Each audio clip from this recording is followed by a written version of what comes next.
स्वागत है दोस्तों हमारी लर्न टू अर्न अकेडमी में। इस वीडियो में आज हम लोग जानेंगे नई शिक्षा नीति के बारे में। तो स्टार्ट करते हैं। हमारी जो नई स्टार्ट होगी करंट अफेयर स्टार्ट होगी, जिसमें आपको सारा करंट अफेयर पढ़ा जाएगा। ठीक है, जो है वो करंट अफेयर पढ़ा जाएगा। स्पीडी को हम पूरा कंप्लीट करेंगे। ठीक है, रेलवे एग्जाम, जितने एग्जाम से दिल्ली पुलिस, रेलवे, एसएससी, सब में आपका हेल्प करेगा। तो इस वीडियो को स्टार्ट करते हैं, जो समझते हैं नई शिक्षा नीति क्या है।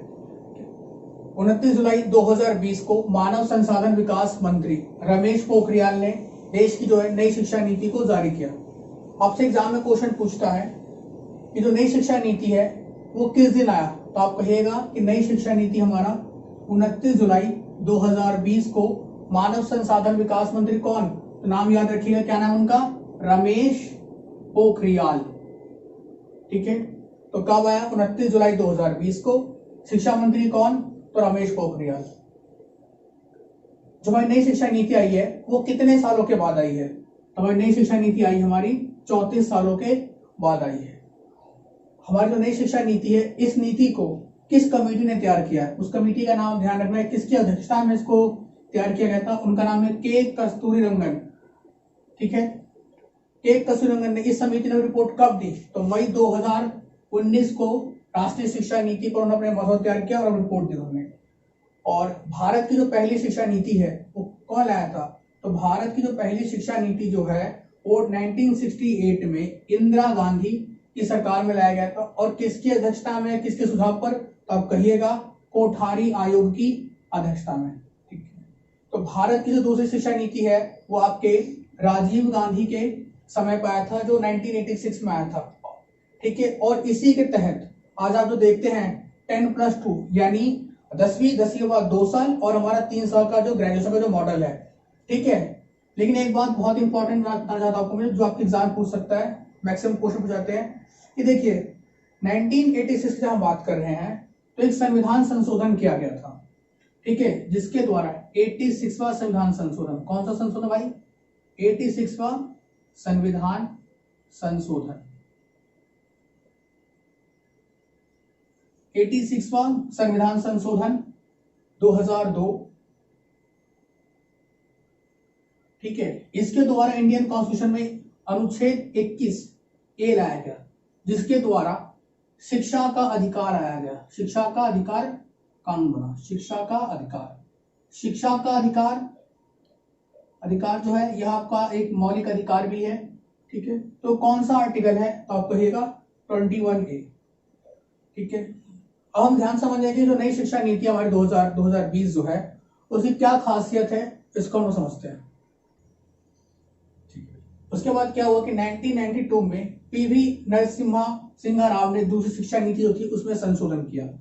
अब आगे समझते हैं हम लोग जो एग्जाम के पॉइंट ऑफ व्यू से नई शिक्षा नीति जो है, एग्जाम पॉइंट क्या इंपॉर्टेंट है, और उसको हम पूरा एक हम डिटेल में समझते हैं नई शिक्षा नीति को। ठीक है, तो ये राष्ट्रीय शिक्षा नीति 2020 ने किसको चेंज किया, कौन सी, 1968 और 1986 के बाद स्वतंत्र भारत की तीसरी शिक्षा नीति है। एग्जाम आपसे क्वेश्चन पूछेगा जो नई शिक्षा नीति है भारत की कौन सी शिक्षा नीति है, तो आप कहिएगा कि हमारी तीसरी शिक्षा नीति है। ठीक, ना समझते हैं तो किसने जारी किया था, बता चुका हूं। एक बात इंपॉर्टेंट बात है, जो मानव संसाधन विकास मंत्रालय, क्या नाम है, मानव संसाधन विकास मंत्रालय का जो नाम है वो बदल दिया गया है। एग्जाम से पूछेगा तो क्या नाम रखा गया है, तो आप कहिएगा कि मानव संसाधन विकास मंत्रालय का नाम शिक्षा मंत्रालय कर दिया गया है। ठीक, और अब जो रमेश पोखरियाल है वो आपके शिक्षा मंत्री कहलाएंगे, ना कि मानव संसाधन विकास मंत्री कहलाते हैं आपके।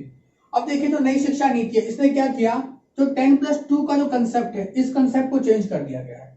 अब क्या है भाई, ये नया कंसेप्ट है 5-5-3-3+4। भाई देखिए 5-3-3+4 क्या, इसे थोड़ा हम ध्यान समझते देखिए, यानी स्टार्टिंग के तो बच्चा तो 5-3-3-4।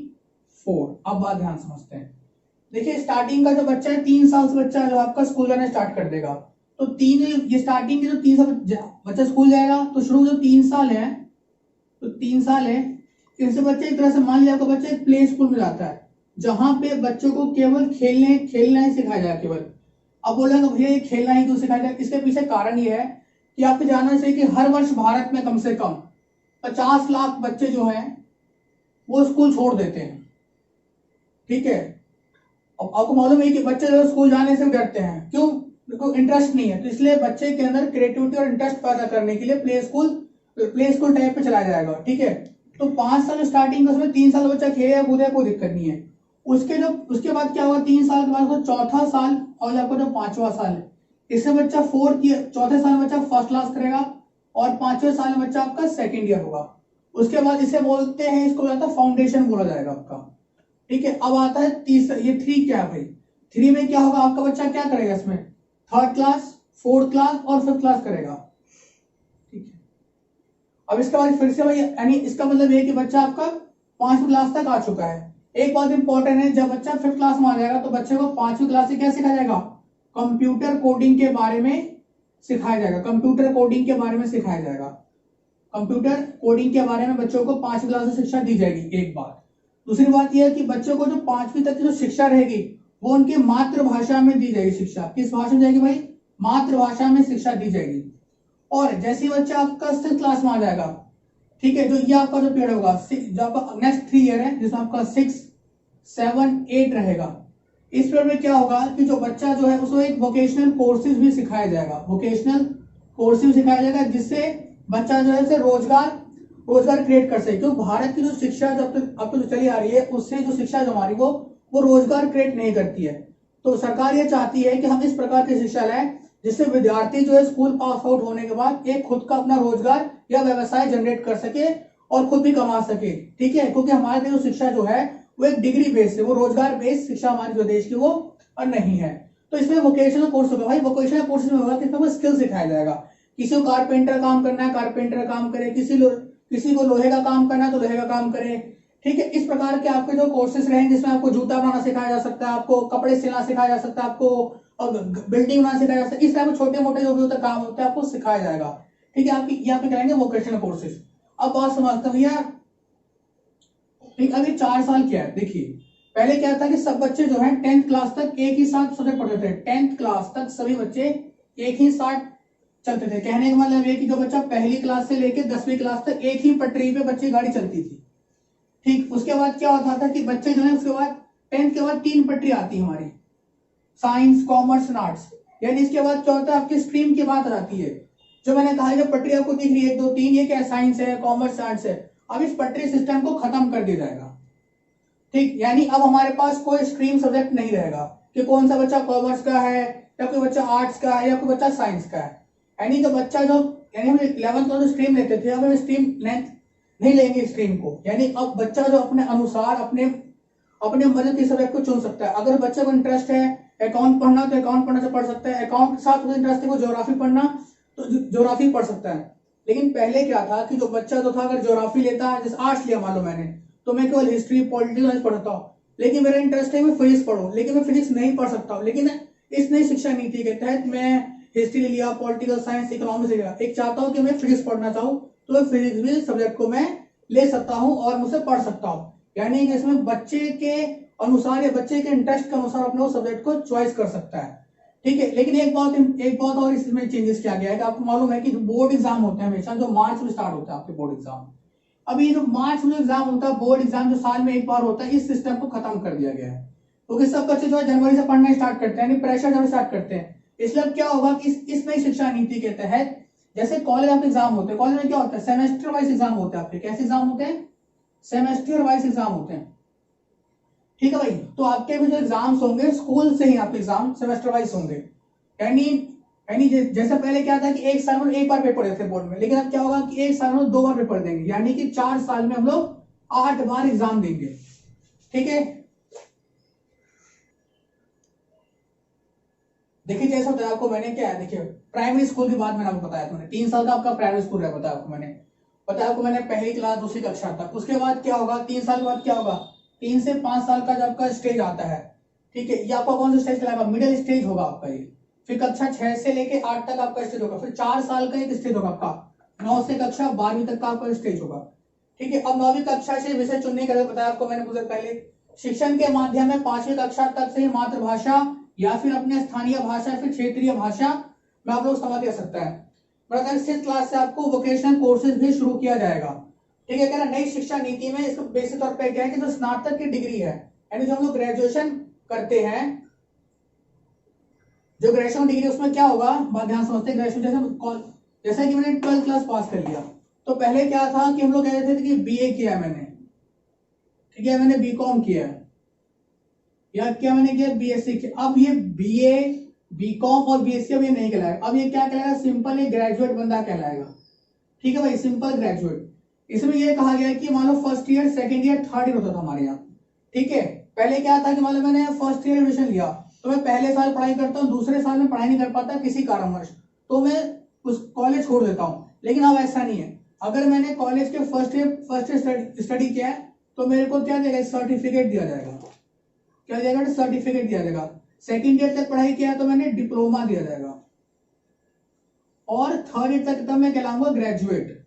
पहले क्या था कि जब बच्चा, जब मान लो मैंने फर्स्ट ईयर में पढ़ाई किया, सेकंड तो मैंने किसी कारण इसको नहीं पढ़ सका, तो थर्ड ईयर में एडमिशन को डायरेक्ट नहीं मिलता था।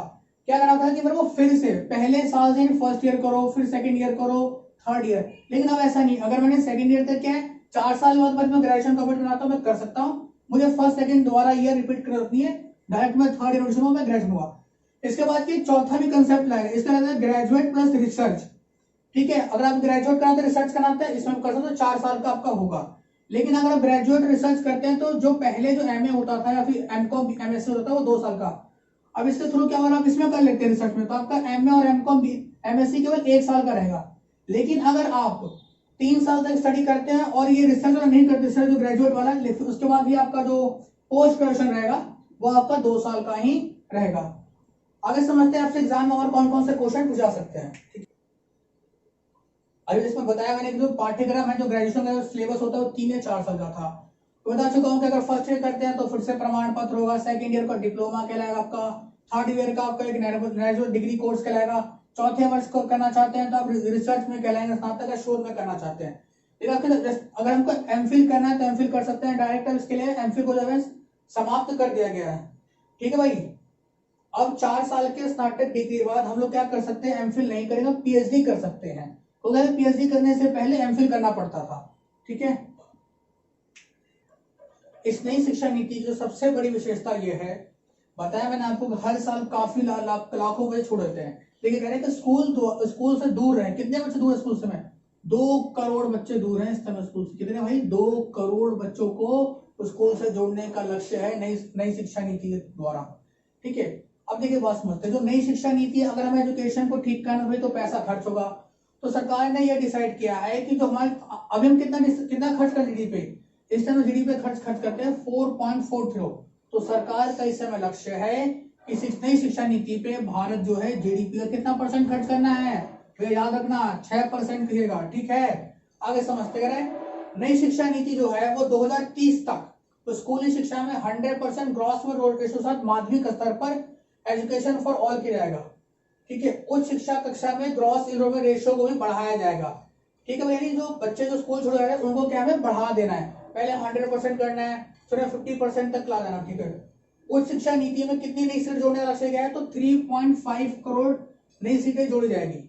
अब समझते हैं, छात्रों के प्रगति करने के लिए, यानी जो स्टूडेंट है वो स्टूडेंट क्या प्रोग्रेस कर रहा है या स्टूडेंट प्रोग्रेस नहीं कर रहा है, इसको क्या होता था, पहले इसको रिपोर्ट कार्ड देते हैं, लेकिन रिपोर्ट कार्ड की अच्छा नहीं होता था। ठीक है, रिपोर्ट का सिस्टम आपको मार्क्स के बेस पे आपको आकलन ज्यादा था, लेकिन अब क्या, आपके स्टूडेंट को प्रोग्रेस नापने के लिए उसके कारण क्या होगा, ये परख नाम का एक राष्ट्रीय आकलन केंद्र की स्थापना की जाएगी। ठीक है, अब बस केवल 2-3 चीजें हैं जो आपसे एग्जाम में सबसे ज्यादा इंपॉर्टेंट पूछ सकता है। भाई देखिए क्या है कि ये जो आपका यूजीसी है या आपका एआईसीटीएस है या एनसीटी है, इसका नाम हटा दिया गया, इसको हटा दिया गया। जैसे यूजीसी है, या क्या करता है, कॉलेजों को मान्यता देता है। ठीक है, अब इसका नाम क्या कर दिया गया, भाई ध्यान रखना, इसका नाम कर दिया गया हायर एजुकेशन कमीशन। आपसे एग्जाम पूछेगा यूजीसी का क्या नाम बदल दिया गया, क्या रखा गया, तो बोलेगा हायर एजुकेशन कमीशन कहेगा। ठीक है, अब एक बात ध्यान से, जो नई शिक्षा नीति है यह भारत के किस राज्य में सबसे पहले लागू किया गया है, तो भैया बोलिएगा कि कर्नाटक में इसे लागू किया गया है। ठीक है भाई, तो ये हमने समझा शिक्षा नीति बारे में। अब एक बात और समझते हैं, लास्ट बार जब से कहना चाहता हूँ, एक बार जो पढ़ा है उसे हम लोग रिकैप करते हैं, क्या क्या समझे एग्जाम के पॉइंट ऑफ व्यू से, क्या क्या इंपॉर्टेंट है। तो भाई ध्यान से फिर से रिपीट करता हूँ, क्या क्या चीजें इंपॉर्टेंट है, पहली बार ध्यान समझना। ठीक है, नई शिक्षा नीति कब आई, तो बोला 29 जुलाई 2020 को लाई गई, एक क्वेश्चन। दूसरा क्वेश्चन पूछेगा कि नई शिक्षा नीति जो भारत के किस राज्य में लाया, लागू होगा तो सर पहले किसने किया, बोला कर्नाटक। ठीक है, नई शिक्षा नीति का जो आपका क्या कहते हैं, इसे किस मंत्री ने जारी किया, तो बोला रमेश पोखरियाल। क्या आपका क्वेश्चन, अगला क्वेश्चन आपसे पूछ सकता है कि ये जो नई शिक्षा नीति है किसकी अध्यक्षता में किसकी समिति पे लाया गया, तो बोला केसी कस्तूररंगन समिति की अध्यक्षता में लाया गया। ठीक है, आगे समझते नई शिक्षा नीति वाला क्वेश्चन हो सकता है एग्जाम में कि जो नई शिक्षा नीति उसमें जीडीपी पे कितना पैसा खर्च करना है, तो बोला 6% हमें खर्च करना है। अब इंपॉर्टेंट एक और क्वेश्चन आपसे पूछा, शिक्षा का अधिकार का आर्टिकल क्या है, तो बोलना 21 से है। ठीक है भाई, आपसे कोई एग्जाम में क्वेश्चन पूछता है तो नई शिक्षा का अधिकार किस संविधान संशोधन लाया गया, तो बोला 2002। ठीक है, 86वां संविधान 2002 से लाया गया। ठीक है, लेकिन जो 86वां संविधान संशोधन जो था 2002, उसे व्यवहारिक रूप में कब लाया गया, तो बोला 2010। इसके द्वारा क्या हुआ था कि निःशुल्क और अनिवार्य शिक्षा की बात की गई। आपसे एग्जाम पूछता है, एग्जाम में क्वेश्चन पूछता है जो नई शिक्षा जो आपका संविधान शिक्षा का अधिकार है उसमें कितने एज की उम्र के बच्चों को देगा, तो कहना भाई 6 साल से लेकर 14 साल की उम्र के बच्चों को अनिवार्य एवं निःशुल्क शिक्षा की बात की गई है। इतनी सारी चीज ध्यान रखना। ठीक, और लास्ट क्वेश्चन पूछ सकते हैं यूजीसी का नाम मतलब क्या कर दिया गया है, तो भैया बोल रहे हायर एजुकेशन कमीशन कर दिया गया है। ठीक है, मानव संसाधन विकास मंत्रालय क्या नाम कर दिया, बोला शिक्षा मंत्रालय कर दिया। ये सारे एग्जाम आपसे क्वेश्चन पूछ सकते हैं, जो भी आपके एग्जाम होने वाले हैं एक बार इस पर देखना। ठीक है, इस बाहर एग्जाम में क्वेश्चन नहीं पूछेगा। ठीक है, धन्यवाद, थैंक यू, लाइक करें, शेयर करें, सब्सक्राइब करें, ठोक देवा सब।